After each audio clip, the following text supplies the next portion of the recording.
The next step in our evolution. More powerful, more beautiful. I think I should call him Adam. Nothing but wit to save the world. Save the world. Adam. Wit saves the world. Assemble.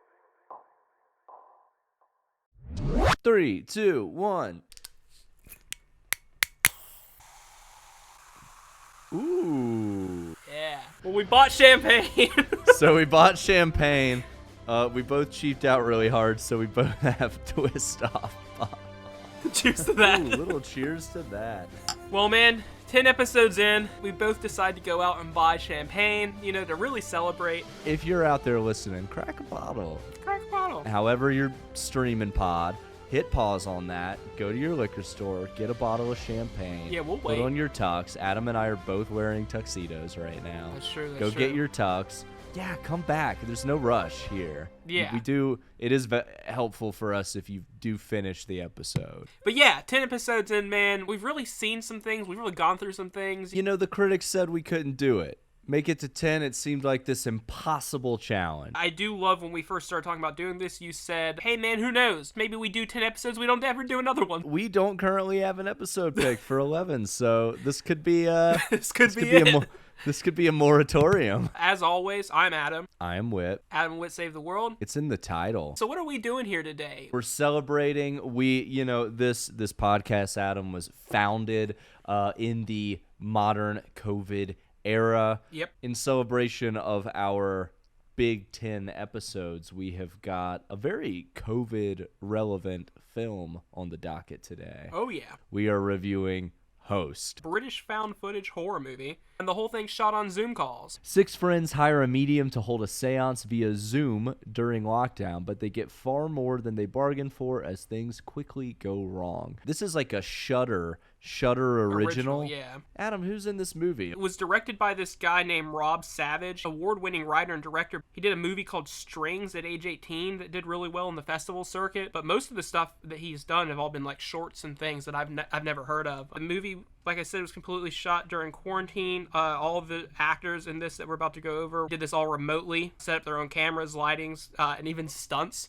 They all took like weird classes on how to like do their own stunts or how to set up the like special effects in their own house. We kind of skipped over it, but you said earlier like this whole movie is filmed over like one Zoom call. Yeah. It's an idea that sounds kind of tacky or cheap or like it just wouldn't play out that well. Without like jumping the gun here, like it worked a lot better than I expected it to work. I've been describing it as that movie Unfriended that came out a few years ago that wasn't great, but that just kind of everything happens through a Skype call meets the Blair Witch Project. Just makes me obviously makes you think of Blair Witch, but makes me think of Cloverfield a lot. Okay, too. yeah. I feel like yeah, when the I found was footage kind of route. Yeah.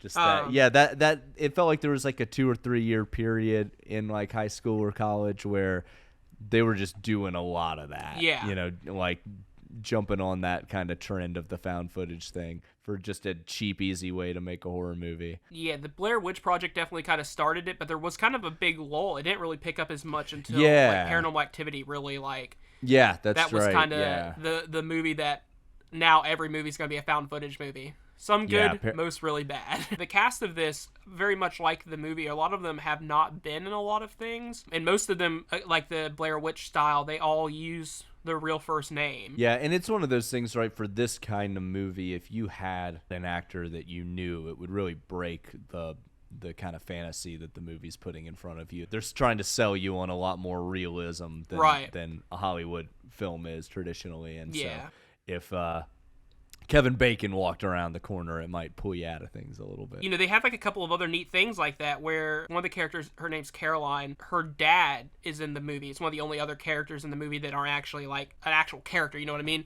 But it's played by her real life dad. I don't think I realized that. That's awesome. Yeah, and like there's a couple other like weird little things. Like there's a scene where things get really serious. One of the actresses sneezes and like someone starts laughing, but it was during like a really like serious scene, apparently completely unscripted, but they kept that in because they wanted that authentic realism. We were talking about most of the the things were shot through Zoom, but there were parts that were recorded and then sent to the actors for them to record on their own, but it was for them to be able to get like an authentic, like, if something spooky happened, they actually like were able to watch that for the first time. They didn't know it was coming, right, again, very right. Blair Witch. Actually catch them off guard. Again, a lot of these, primarily actresses, I was going to say actors, but mostly female-led film here, didn't really recognize many of them at all.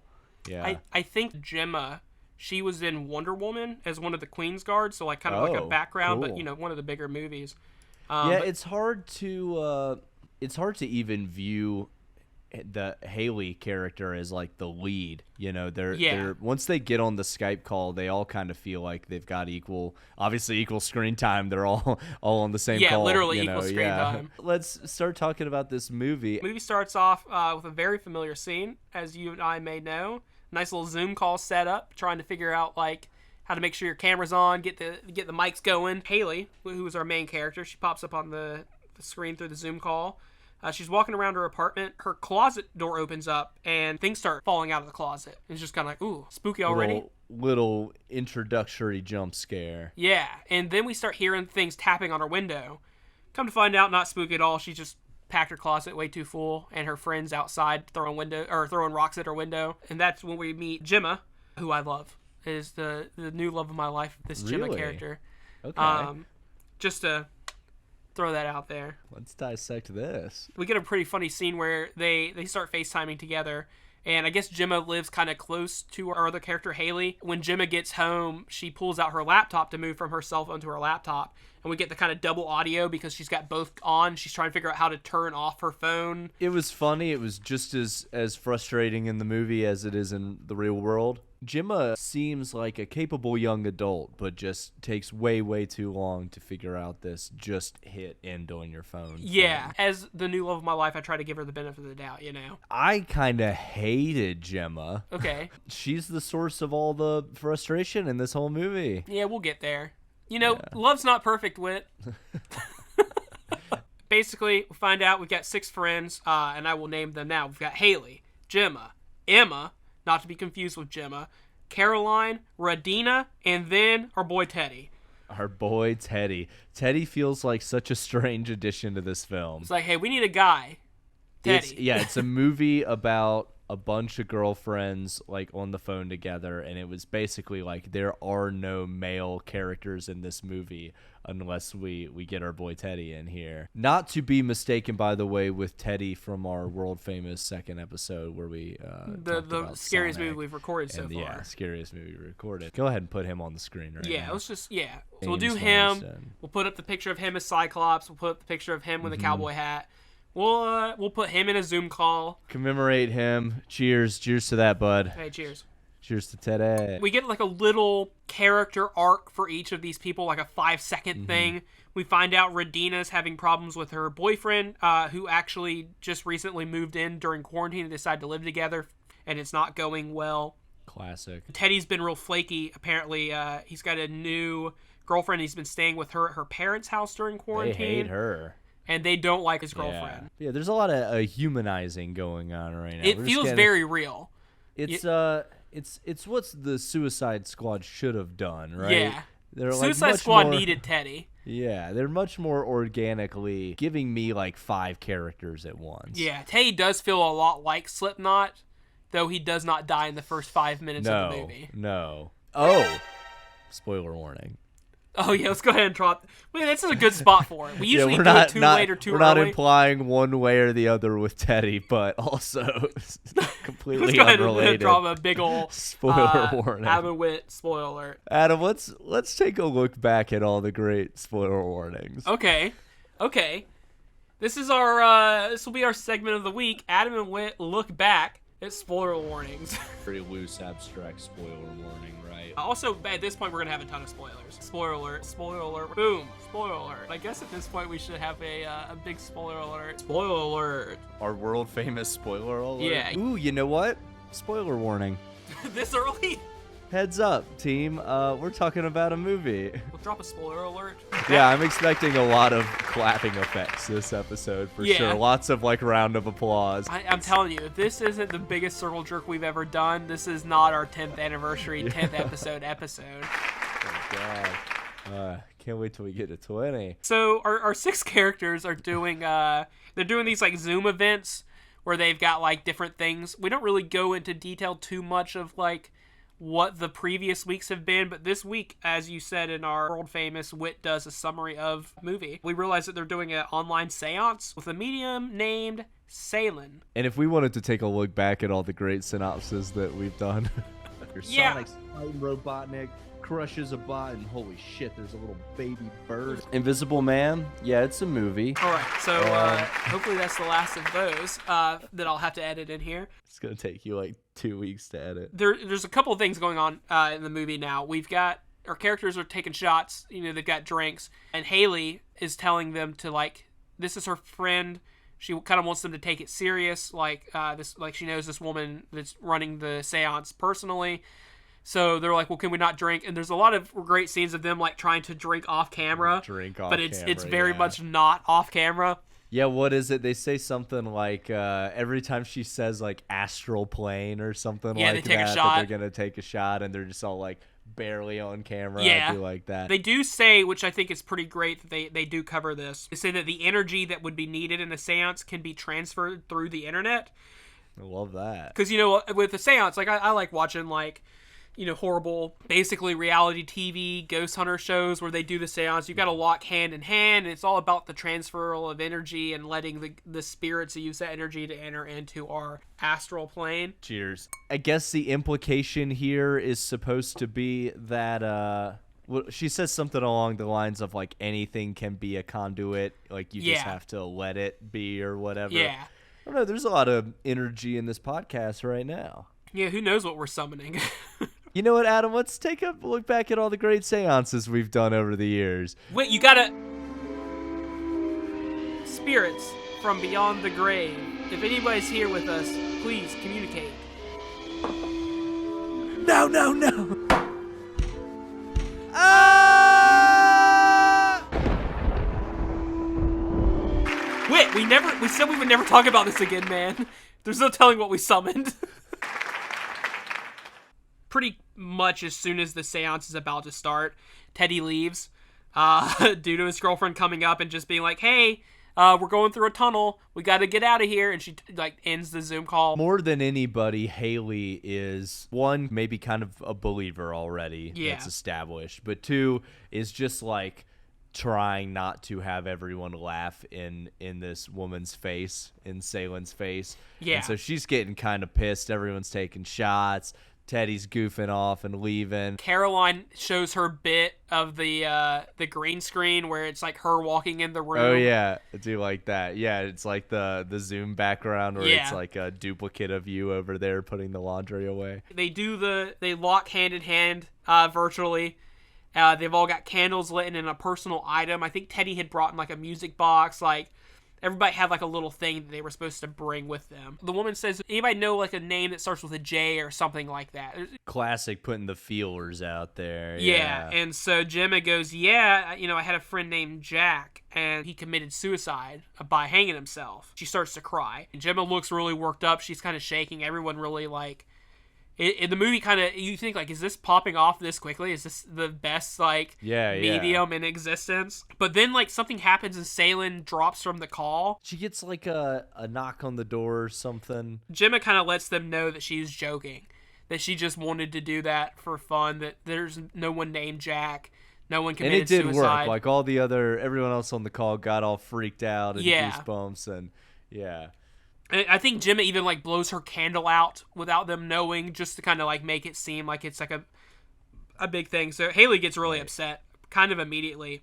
As she lets them know that they're joking, some weird stuff starts happening. Like, I can't remember. I think it's maybe Gemma, her glass that she's drinking out of breaks. And they're like, Gemma, stop. And she goes, I didn't do that. Things do start popping off pretty quickly. I mean, the movie has a pretty short runtime. You just got the tease about this Jack character. And then you've got almost immediately you're told that that's not true. But then things do start immediately getting kind of rough. Like chairs are getting ripped out from Yeah, I underneath think like Haley's people, chair and- gets pulled away from the computer. But it's like it like rips across the room. Oh Like, yeah, there's yeah, it goes from like there's one side to the no, other like, for sure. A lot of times in the horror genre, there's a bit of a ramp up where maybe something that could be perceived as not paranormal happens first, but they just start ripping chairs out from underneath people left and right. It leads up to the second love of my life, who just, I mean, what a coincidence to also be in this movie, Caroline. That is really lucky for you. She starts hearing things in her attic. There's a couple of scenes in this movie that I really appreciated that are just kind of like really authentic. The scene where Caroline decides that she's going to work up the courage and go see what that noise is that's being made. She pulls the ladder down and she starts to walk up, and then she goes down. And this is the part I really appreciated. She goes to her like sock drawer or whatever, opens it up, and grabs something out of there. And like you think maybe it's a weapon or something. No, it is a selfie stick. And she puts her phone on the selfie stick and does it so she can look up in the attic without actually going in the attic. And I really like that. I thought that was like a weird little thing that they put in there. It was really funny to me. When she climbs up into the attic, we see feet like hanging. I don't think she even really goes. I think she just It's kind just a selfie of stick. pushes her phone up there. Yeah. But as she's spinning it around at the end, she doesn't see it because she's using a selfie stick, obviously. Right, everyone But as else she's- on the call does, I guess. Yeah, and everyone on the call starts reacting, but we see some feet hanging off the ground as if someone were hanging. Very much like the story that Gemma told about her friend Jack. That Yeah, isn't a little true. confusing at first, right? Because it's like, she just said this guy wasn't real. Yeah. Why are we, like, getting haunted by him? The group's pretty freaked out. Haley's able, I think she calls Salem and is just like, hey, there's some stuff going on. And I think Salem maybe gets back into the Zoom call. Salem thinks that it could be Gemma's friend Jack, that they need to just end the seance and try to get out of there. And that's when Haley breaks it to her that Gemma was lying. And then Salem looks very confused and then kind of distraught and is just like, maybe us talking about this has allowed some other entity to come in as the form of Jack through our seance. Right. That maybe she some basically sort of demonic says force. that Gemma effectively created a mask when she attempted to summon a person that didn't exist. Right. And that some sort of entity could effectively take that place that she created. Yeah. Yeah. So she starts giving some instructions on how to close the seance.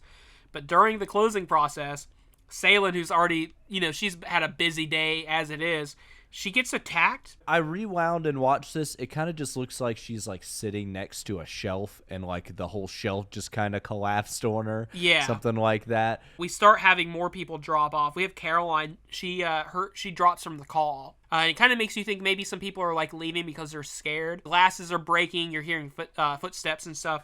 Yeah, and I feel like we've probably brought this up on a handful of episodes lately, but I like that they kind of very quickly skip past the like, This isn't this can't be happening. real, this can't be happening. It's just like, okay, chairs are being ripped out. Clearly something's going on. People are glasses exploding. There's hanging feet. No one's doing that obnoxious, like you're just seeing things or whatever. Radina's boyfriend goes missing. The girl in the beginning who's been having problems with her boyfriend anyway. Radina starts walking around with her computer trying to find him. Because he, like, very notably, like, they had that little argument at the top, and he went in the bedroom. But she said the camera kind of aimed at his door the whole time. Yeah. And their fight at the beginning of the movie has kind of, you're expecting him to come back out. So I feel like...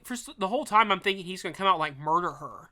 Right, like he's gonna come out ghost mode or something, possessed, Yeah. But I think that just that little tease at the beginning had me watching the door. So as soon as he's missing, I'm like, oh, well, I actually have been kind of looking out for this guy. And it's very much what I refer to a lot as the paranormal activity effect, where you have these long shots and you're just looking around the room for literally anything to happen. And so, Right. you're looking in the background constantly, and, we obviously got multiple Zoom calls, but you're trying to look to see which square has got a little thing that, that's moving that maybe Right. the actor's not drawing attention to. We had a lot of that in the old Invisible Man. Caroline comes back, but we realize kind of quickly that it's just her green screen thing, but it does get everyone in the group originally like, oh, she's back. but then it's just her like rummaging around a room or like doing laundry or whatever. Haley's grabbed and is pulled out of the room. Straight up is gone for the bulk of the movie. Once again, that chair is ripped. She just gets sucked out the door. And she's just gone, which begins a pretty steady saying goodbye to a lot of these people pretty quickly here. We find out that Radina's boyfriend is actually hanging on the ceiling. He just drops, right? Like, she's just like, where'd he go? He hits the ground. Radina tries to get out. The door won't unlock. She's grabbed and basically thrown up into the air and then effectively is dropped about the same way. So she's out. I think you just get like a tiny little spatter of blood on her camera and it just kind of sits there for a while. Yeah. It snaps to Emma and Gemma are still there. Gemma decides because she lives close, she's going to go to Haley's house and help her. Says the line, "Screw quarantine," grabs her mask and runs out the door. I do like the frequent, just watching it in quarantine, it was nice to have like references that felt very, you could tell they made this movie quickly because it's very relevant. I think there's one point in the movie where someone coughs and they give her a bunch of hell and she's like, oh, it's like illegal to cough now. Yeah. Also, I think Caroline already died. It cuts to Caroline. It's just her green screen. And then it cuts to her, just her head being slammed onto the webcam. Yeah, if you ever use Zoom, there's like you can put green screen backgrounds behind you, and it'll just kind of read your background, but it doesn't work like that well. You can see there's too much movement or anything. Yeah, movement and artifacts coming through. So like it is just her Zoom background kind of playing out, and then out of nowhere, her face just kind of gets slammed into like the keyboard of her computer, and that happens a lot. She gets her head slammed into that a few times. I think there's another scene where like it shows it slamming some more, like maybe that's another green screen recording that the ghost has done almost. But so Teddy comes back. Teddy's back. He's kind of drunk. He apologizes.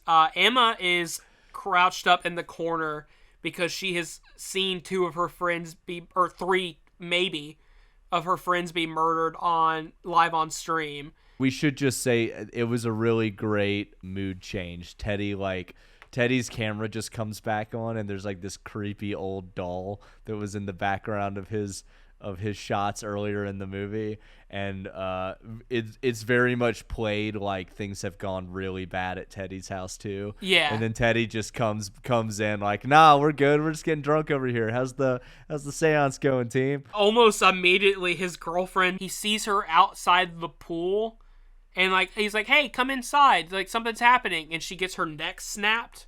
Gets like lifted above the pool, neck snapped, and then dropped in the pool. Yeah. And so he decides to try to run, but pretty immediately gets knocked out, and again, live on stream, starts getting burnt alive by this like demon corpse thing.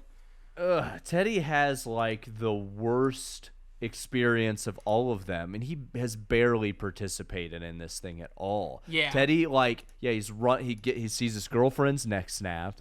He sees that weird like demon goat thing man out in the woods chasing after him, and then it's honestly kind of disturbing. He gets knocked out, but then his body catches on fire and he wakes up.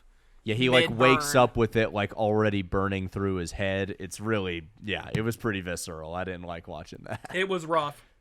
Again, Emma is alone, obviously terrified. She decides she can get out of her apartment. She goes to run out of the balcony and gets thrown from her balcony. And next shot, you see her phone drops, I think, or whatever. Yeah. And it lands. Yeah. And then she lands, like, gets thrown on top of a picnic table. And I guess we assume that she is also now killed. Yeah, I mean, she really gets dropped through that table. Yeah, she's pretty done. So at this point, we've just got Haley and Gemma. Well, we assume Haley's dead. Haley got sucked into her out of her kitchen, whatever, and Gemma's gone on a trek. Yeah, out to so find it her cuts neighbor. back, and it's Gemma on her phone, I guess. Again, at this point, she comes in to save Haley, and she goes into Haley's bedroom, and Haley is hiding underneath her desk. It is really creepy too. Like they occasionally will like take people's cameras away and then bring them back. Yeah. So like occasionally it's just like there's two cameras on screen, and then all of a sudden Caroline's weird like Zoom background comes back Yeah, up, it's and still she's her just just like walking. folding laundry again while they while people are getting murdered in the window next door. Again, super corny and take it as you will, but they have that moment where they go for a hug but pause and do the elbow touch. Got to be COVID safe. It would be really a shame to survive like a situation like this and then be killed by something as dumb as a virus. Yeah. Haley is taking quick Polaroid shots. They're using the flash technique as they move forward. They're basically trying to get back to her door to get out, which I guess is in the kitchen. You notice again, I don't know why, so you see it in the beginning of the movie, you see the timer at the top left of the screen. I didn't pay attention to the timer at all for the rest of the movie. I don't know if it stays there the whole movie, does it? I think it just gets like a little bigger or something. Yeah, there's something that draws your attention to it at the end of the movie. Yeah. That they're about to run out of time, and they are doing that Polaroid thing. They've got again, about right? 25 seconds as they're taking pictures, and so now I'm just going back and forth to looking at the Polaroid, looking at the timer, looking at the Polaroid, looking at the timer, because I know something's going to happen. Coming. Yeah. Right. Yeah. And I don't know if we explained that too well. They're just like, they've got an old Polaroid camera and it's got flash, and they're just taking pictures in the dark and trying to capture anything. Yeah, classic ghost hunting technique. Yeah. Earlier in the movie, they saw like a hanging man in the distance, on the Polaroid picture. This time, the third or fourth click, you get a pretty good goat man. It's a good same guy demonic spirit corpse thing. I don't know why we're out. saying goat. He doesn't look too much like a goat. I am hyped on the goat man, though. Yeah, so. Just weird, demonic. I went back and tried to pause real hard on that final scene, and it is funny, like, that stuff looks so much more CGI if you just pause on it. Yeah, if you don't let the jump scare happen, it's a lot less scary. Yeah. But and there you go. There could have been more movie. There's even a chance they survived this situation. Implication is likely that they didn't make it. But yeah, fade to black. Another little fun thing that they do at the end, the credits are done as a Zoom calling list. I liked that. It shows like a contact list, and it's just all the crew and the movie. That was pretty cool. How did you feel about this movie? I really enjoyed it. We're talking about doing this thing of trying to figure out a way to get people to watch our podcast. If you can even think that that's a thing we've got to talk about. It's not really a problem we have. No, but I wanted to have some sort of theme or like idea or something to like make this movie selection process a little easier. And it was the idea of doing 2020 movies. And we've talked about doing other movies, and, the longer we do this, the less it matters what we pick, as long as we just want to, if we want to record it, we can record it. There shouldn't be anything really holding us back too much. But this felt like a good way to say, from this moment on, we can kind of record whatever we want to. There's other 2020 movies that are coming out that I'd still like to do, but this felt like a very good way to end season 1 of Adam and Witte Saves the World. It's a fun movie. There's some jump scares, some kind of on the cheaper side maybe, but for the most part, just a really well done horror movie. And it's got a lot of heart to it. I think I kind of went into this with pretty low expectations. You basically gave me a loose premise that it was a quarantine-ish movie. It's short. It's filmed on Zoom. It's found footage, that sort of thing. Yeah. I wasn't really expecting it to be done as well as I think it was done. I think it definitely, there were some moments where the acting was not the greatest, and it was a smaller film. You just get that out of that sometimes. But I enjoyed it for the most part. I thought it was pretty well, like, lean is maybe a word I would use. Like, it was short and sweet. It didn't really waste too much of your time. Right. It was just, to be under an hour runtime is impressive in its own right. You start thinking, like, if you get big meta on it, is it bad acting, or is that just how friends would react on a Zoom FaceTime call anyway? You know what I mean?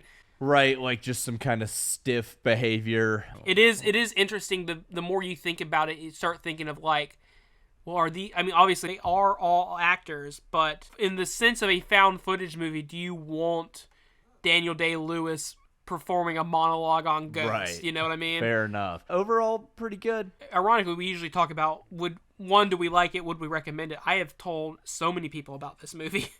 Yeah. You're like a Shudder salesman. Yeah, at this point, yeah. Maybe we'll get a call from Mr. Shudder himself sometime soon. Speaking of phone calls, we figured 10 episodes in, we should end this on a special note. I've heard you've got a little special treat for us. Adam, you won't believe this, but I just got a phone call 2 seconds ago from the Jason Blum of Blumhouse Films. The Jason Blum of Blumhouse Films? Mr. Blum.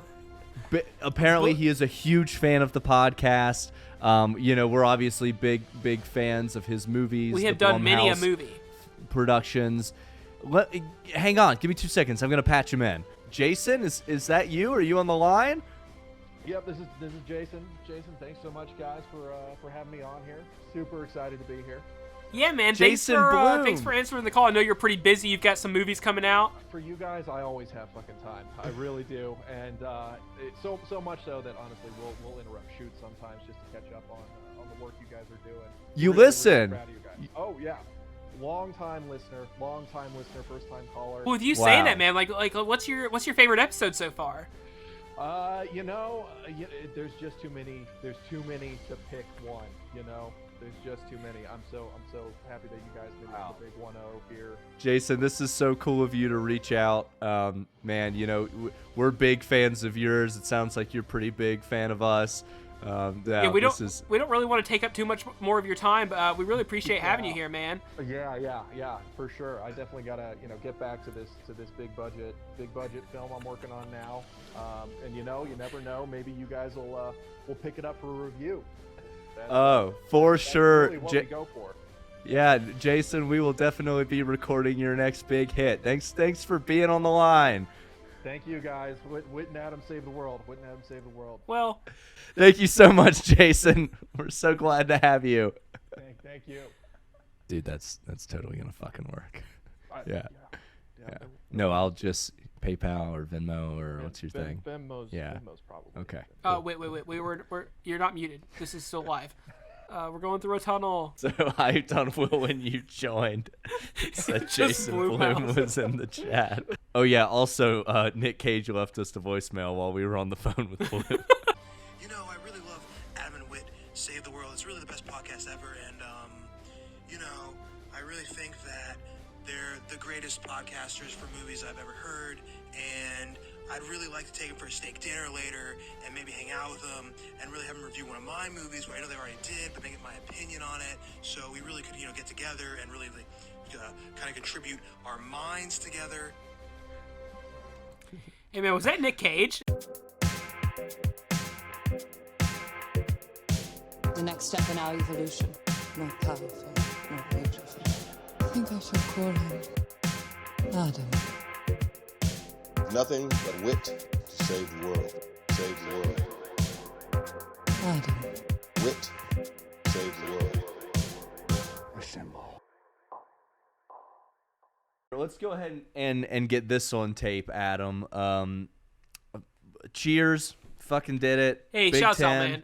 I Shouts out. will honestly say I've really enjoyed doing this with you, man. It's been a hell of a ride. Here's to the next 10, next 100, next million. Let's get the hell out of here.